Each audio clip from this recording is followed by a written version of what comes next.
So let's talk about the 4-pillar system for scaling. Your 4-pillar system is a cornerstone of your approach to helping businesses scale. So the biggest thing, right, just to at a high level, right, for everybody listening is, to me, the new currency in growth is laying out your foundational strategy of who your target market is and the content that will resonate with them. And it's never what is working through the buyer's journey and outside of Facebook and outside of Google, because historically they've been up to 30 and 40%. Video is king, right? So starting to turn your insights into, we know that people are consuming video and we know that AI is making, everything needs to lead to your sales team, right?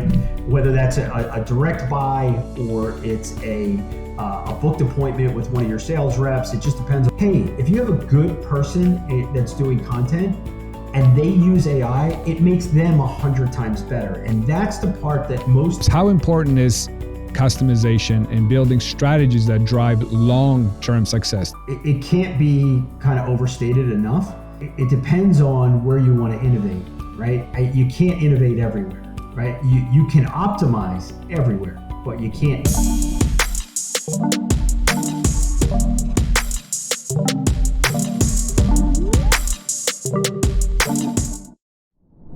Welcome to Boardsi Leadership Talks. I'm your host, Martin Rowinski, Boardsi CEO and co-founder.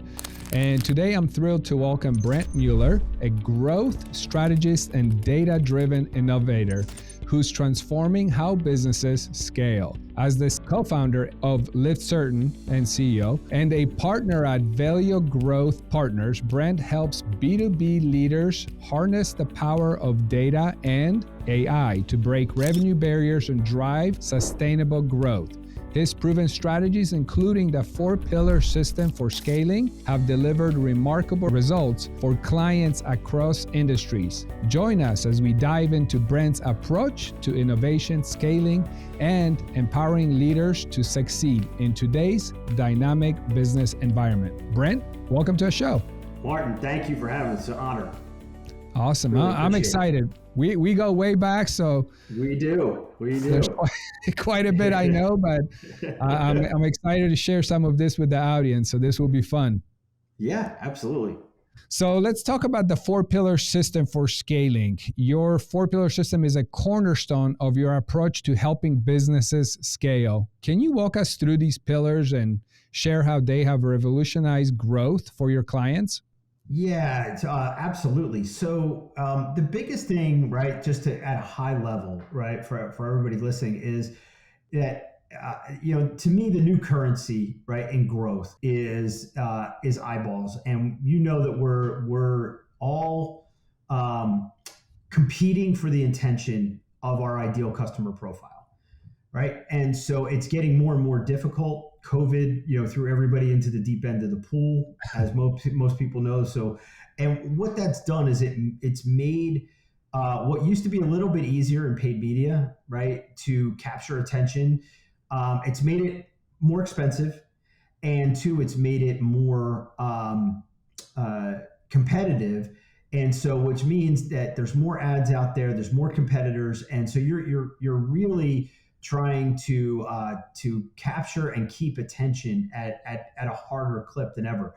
And so the first thing that in our 4 pillars, and again, you can adjust because e-commerce is a little different than B2B SaaS and technology companies. So it just depends on what we're talking about. But really, content is first, right? Is laying out your foundational strategy of who your target market is and the content that will resonate with them. And it's never, the nice part is, right, in all of our pillars, we use AI to help drive that faster. And as you and I have talked about, is using LLM models really allow you to work the kinks out at a faster pace than we ever have, right? And then the second thing, and this is where most people fail, the second pillar is the technical integration. And the nice part, all right, I'll give everybody hope out there, it's getting easier with what AI is doing with APIs and that kind of stuff. But if you think about your tech stack, it's already really, really difficult to move data and move insights across that tech stack. But if you get it wrong, you wind up making poor decisions based on incorrect data, because once you start looking at the reporting, if your tech stack is not tracking correctly through, you will start to make a lot of bad decisions. It's why there's tools, like if you're in paid media, for example, that's why there's tools that out there that are specifically to track. It's not even attribution. It's what is working through the buyer's journey and outside of Facebook and outside of Google, because historically they've been up to 30 and 40% off.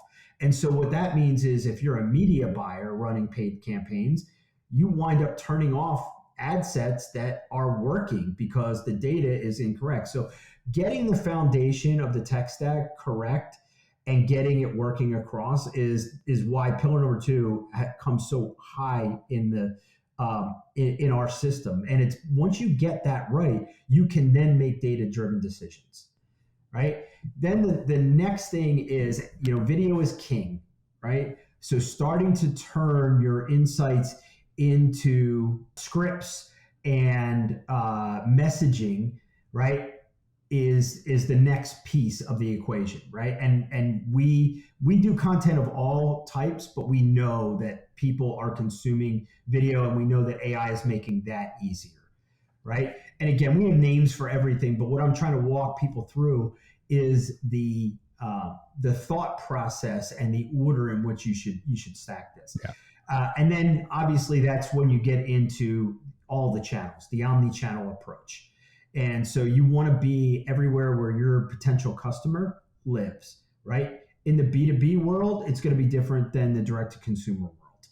And the platforms matter. You're going to be much more relevant on YouTube and LinkedIn in B2B than when you get into B2C, you're going to be much more on TikTok and Instagram. And by the way, I'm not saying that one doesn't play in the other, but the channels matter, right? Yep. And then you start to marry that with the communication channels, and as you know, you can communicate through DMs, direct messaging, on all the social platforms. You can do that through email, through SMS, right? And through now WhatsApp and Discord are growing. So what you have to do is also meet your customers where they want to communicate with you. And so that is really the 3 main pillars. And then the last one is optimization and strategic tweaking for your sales, because everything needs to lead to your sales team, right? Whether that's a direct buy or it's a booked appointment with one of your sales reps. It just depends on what we're selling.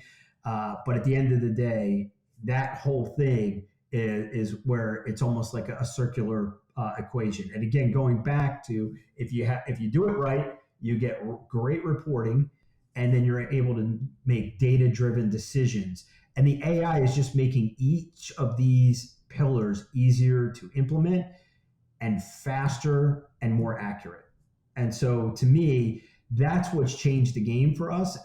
And, you and I were talking previously. The one thing that I've noticed is in all of this, I say all that to say that's the execution, right, and the implementation. But at a higher level, I would say the biggest thing is when I go back to my previous statement about competing for the attention of your ideal customer, is we're going back to the fundamentals, which we haven't had to do in a long time because the cost of the leads have gone up, right? Which means you really have to land on your messaging strategy, right? Which is really our first pillar. Is you have to be good at who you're talking to, right person, right time, right message. And, a lot of people could get away with bypassing that and doing the spray and pray model because the cost of getting a lead was cheap. And that game's over. And as you start to look forward, I think the biggest thing you can do is start to get back to the basics, is protect your brand, right? Know who you're talking to and have the right message to them. Now you mentioned, 100%. And you mentioned AI quite a bit, which makes you wonder before AI how hard this was. Extremely difficult, right? And the second pillar, right, the technology, right, integration was so difficult, right? But all of the leaps and bounds that some of these platforms, even Zapier came out with AI recently. I don't know if anybody knows that, right? One of the most simple, Yeah. hub connector tools out there. Some of their AI now makes it easier than ever to connect things within your tech stack. Most people don't know that. And so they're relying on kind of outdated things. But I think once you do that, you start to realize how broken your reporting. I have not been a client, Martin, yet that we've gone in and they were even close on their reporting. Wow. Right. And it's just because it's so easy to make mistakes in the tech stack. Well, let's dive into the AI a little bit more. So data and AI have become game changers, obviously, in today's business landscape. How do you see these tools shaping the way companies innovate and compete, especially in the B2B markets? Yeah, that's a really loaded, good question for sure. Um, I, I think that first off, people that are not playing with AI, and I don't, playing's really bad, using it in their business in some way, shape, or form every day are making a monumental mistake. The first place you do it, to me, is your marketing and your messaging, because we have the amount of data that OpenAI has been able to consume on the internet allows you, if you get very good at prompt engineering, right, which is not very difficult. I mean, you can Google most of these good prompts now anyway. But it will write better email copy, better posts, social posts, right? Better landing page copy, better website copy than anybody in your company can. And it's not a knock against them. It's hey, if you have a good person that's doing content and they use AI, it makes them 100 times better. And that's the part that most people I talk to are missing. They think it's I'm competing with this. No, it's, if you have a smart person on your staff, it makes them 100 times better. Yeah. Right. Improving people, not replacing people, and people, speeding them up. Yeah. Yes. And speeding them up, letting them focus on the really important things in their day and letting AI handle the manual stuff and do it at such a rate that they never thought possible. The biggest thing that I see is that if you feed an LLM model, right? And let's say I'm the CEO or the founder at a B2B SaaS company, right? One of the things I want to do is I want to build that internal brain, right? So it's not just, hey, I'm going to play with ChatGPT. I'm going to use the APIs between Claude, ChatGPT, XAI, just a few of those. And I am going to kind of let it vote to get rid of the hallucinations, right? And again, I know it's a little more complex. There's some tools out there that do that. So I'm not saying you have to, start to do development, but I want to feed it department by department. Oh, sorry. my AI camera is going a little berserk here. Speaking of AI. Yeah, it's the hand gestures, and I talk with my hands, and I need to stop doing that. But what I think, Martin, has to happen is people, founders and CEOs need to understand is the more you feed it about your company, the smarter it gets in giving you the feedback and the SOPs and the standard processes that you want, and the feedback and the marketing message. All those things just get better and better and better. And so to me, it's building that company brain. So if it was XYZ, SaaS company, I want XYZ SaaS AI, right? My own AI about my company. I want my whole company using it. And then you start to expand, because I've told you some of the, people that I've interviewed lately is that they've done this, and then it allows them to write better job descriptions for someone they're hiring, find better, honestly, there's tools out there that you partner with other companies that they'll accelerate the hiring process, right? And that's just the HR department. You start to think about the marketing department, the sales department, recording your sales calls. You can make your salespeople infinitely better because you can feed that back and feed all the recorded sales calls, and they can do better. The AI can help you do better follow-ups. Nothing falls through the cracks. All these kind of things are where I think AI can make you, like we were talking about, just 1,000 times better. Yeah. And that accelerates growth, right? Absolutely. And speaking of growth and scaling challenges, many leaders struggle with barriers like raising customer acquisition costs, and which you already touched on, and market saturation. Yeah. Again, you already touched on it. What strategies do you recommend to overcome these common obstacles and accelerate growth besides obviously AI, usage of AI? Anything else? Yeah, I think everything's about systems. And I think so many companies are doing things that are 10 and 20 and 30 years old because it's just the way they've always done them, right? When you put an app, like an acquisition system into your company, where you have a repeatable set of qualified sales appointments or qualified conversations, right? That's step one. And then step two is, can you then improve your sales closing rate? And that's not just leaving it at happenstance, right? It's putting in a measurement system and an improvement system that is continuous improvement. And to me, when you can just increase your close rate by 5 and 10% by doing a few small tweaks, your revenue growth, it goes through the roof. And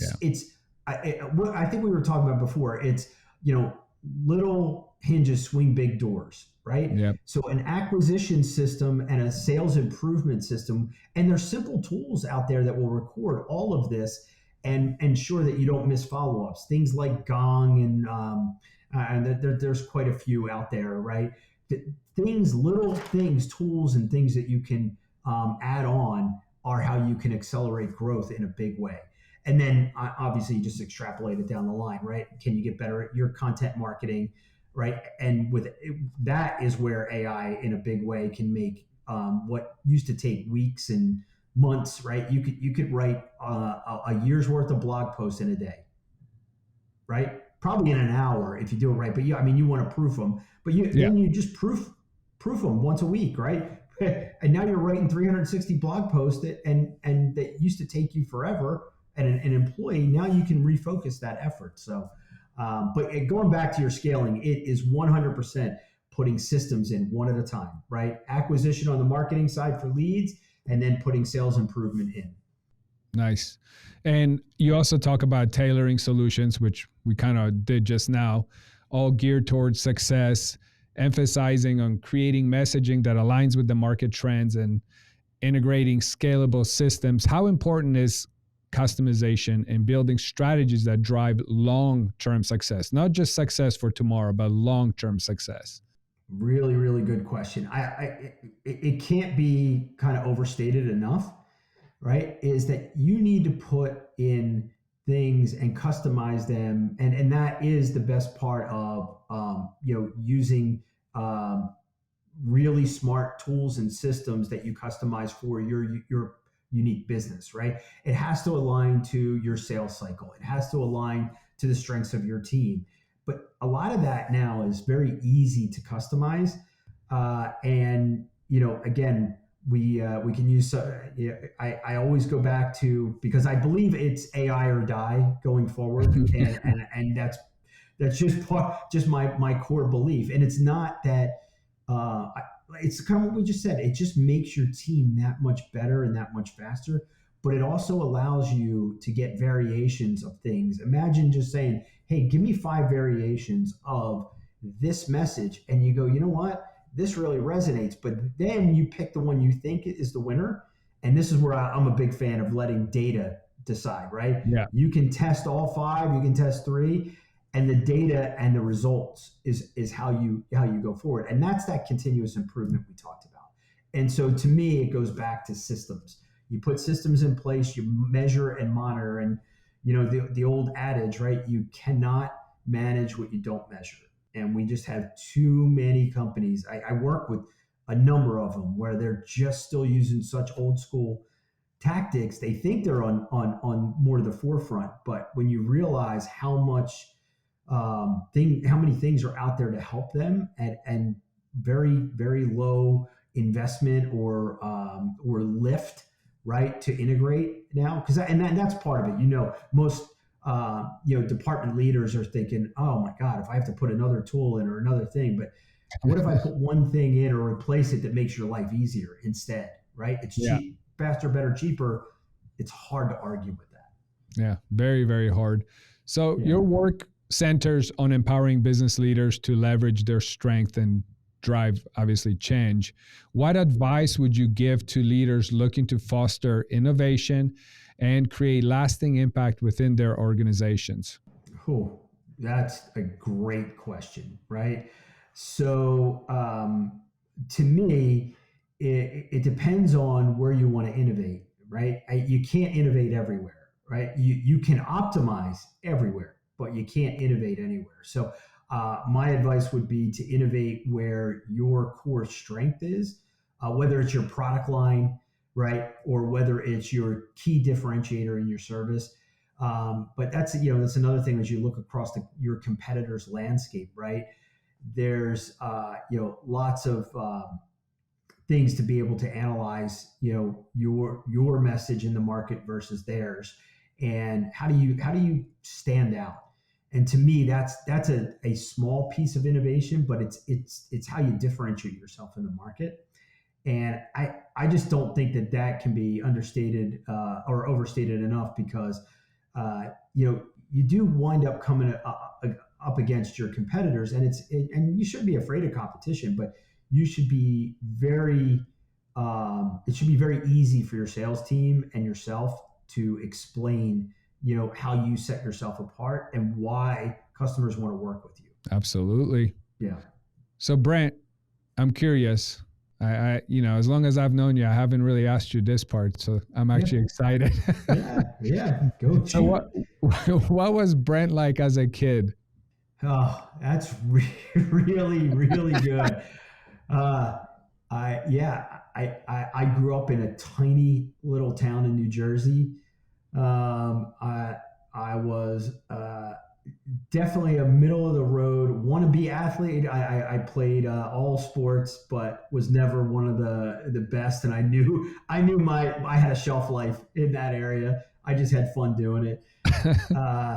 But I always knew that I think the biggest story I would tell you, like, that what shaped me was my dad. Watching him grow up, he worked at a top 5 insurance company. He was a head of his department, and I went to work with him a couple times. And we go there, and he'd have 250 people out, like, all in desks, right? No, everyone was in the office then, right? There was no remote. Yeah. They all worked for him, right? And I was like, wow, my dad's a bigwig. And when I was a freshman in college, they started the layoffs. And by the time I got to my senior year of college, he had, out of those 250 people, I think there was 3 left. And Wow. then as I was graduating, he got laid off. Now, again, he got a great severance package and all. He landed on his feet. But what shaped me is, I'm like, that's never going to happen to me. And so I was like, hey, I got to go the entrepreneur route. I just can't. I can't spend my life doing that. So that's really what shaped me, right? And I know everybody's got stories like that, but it was just something very simple. And I was like, man, maybe it's just like a fear-driven thing. Be self-driven, not driven by a big corporation in hopes for the best. Exactly. Yeah. I feel ya. And getting into data, AI, where does that drive come from for you? Yeah, it's funny. I kind of backed into it through a marketing relationship. My partner and co-founder at our data company, LiveCertain, it really wound up being one of those things where we partnered up in a banner ad platform of all things, right? And back then, it was just the cheapest way to get clicks. It still is. It's still, I mean, it's one of the great ways to retarget. But what we realized is that the data coming through was so much more valuable. And we were like, oh, we could really do something with this. And then over the years, we grew it. But now the hardest part is when you have that volume of data is making really good use of it. And now you're starting to see when you can throw that much data into an LLM model that can mine it really fast.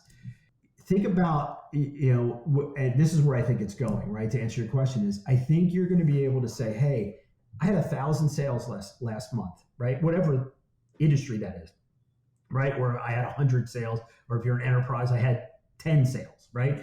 Put those customers and contacts that you sold into an LLM model and say, find me more people in this vast data lake of data and find me my best targets, and then go do the research of who of those people might be looking, because there's so much data out there, right? If someone's searching for a software or a solution, right, you start to marry those things, and I think it makes your quality at sales at bats, I call them, right, way more predictable.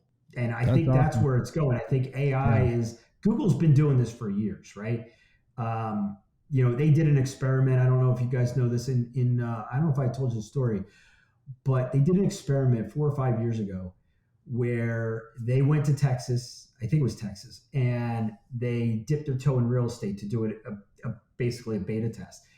And with 5 pieces of data, they could predict when a homeowner was going to put their house on the market within 45 days at a 74% clip with just five pieces of data. And it was like, it was simple things. It was, if I know the search for existing house, search like on Zillow or something for their house price, search for a school district, and crazy, I forget the fourth one. It was something very, maybe for a mover or something. No, I don't even think it was that, because it was obscure. But the fifth one that really pushed over the edge, it was the sex offenders list. When a wife or a husband was searching, like they didn't want their kids anywhere near a bad area, that sent it over. And I was like, wow, when you marry, so if you think about it, you can do that in any industry. If you have 4, 5, 6 data points, you could accurately predict at a very high rate, right, where the sales are going to come from. And so that's where we want to use our data. We want to marry the AI and the data and give it to people to say, hey, if you upload your customers, it's like a lookalike, but a high probability lookalike that you can score it. So that's where I think it's going, Martin. I really think it's coming quick too. Very interesting. Love it. So for everybody out there listening, what's the best way to get hold of you? What's the best way to get hold of your company if they need any help? What's the contact? So, our growth company, again, we don't take a ton of clients. But we love to partner with our clients. I don't even call us consultants, because we're like a hybrid, right? We bring systems, we install systems. We're not being there forever, but we do 12-month growth plans, and that's Valeo Growth Partners, ValeoGrowth.com, right? And I'll send you links. On the data side, I'm a co-founder at LiftCertain, and we definitely help companies that need data and technology, right? We have a pixel that tracks website visitors and all that kind of stuff. Happy to introduce you to our sales team there. Anybody that needs any help, we're always happy to help. Awesome. Well, Brent, thanks for spending about half an hour with me. Yeah. I love it, Martin. It was good. And privilege with you, my friend. Always. You too. Yeah. It was some good info, and I hope people take a good listen, because AI is definitely, like you said, if you don't start somehow using it, you will be left behind. 100%. I think it's easier than people are making it. That's what I hope they get out of this. It's easier than people are making it. 100%. Awesome. Yeah. Thank you, Brent, again. Thank you, Martin. I appreciate it. Talk to you soon. Okay. Thank you for tuning in to Leadership Talks. Don't forget to subscribe for more insightful conversations with industry leaders. Your support means a lot to us.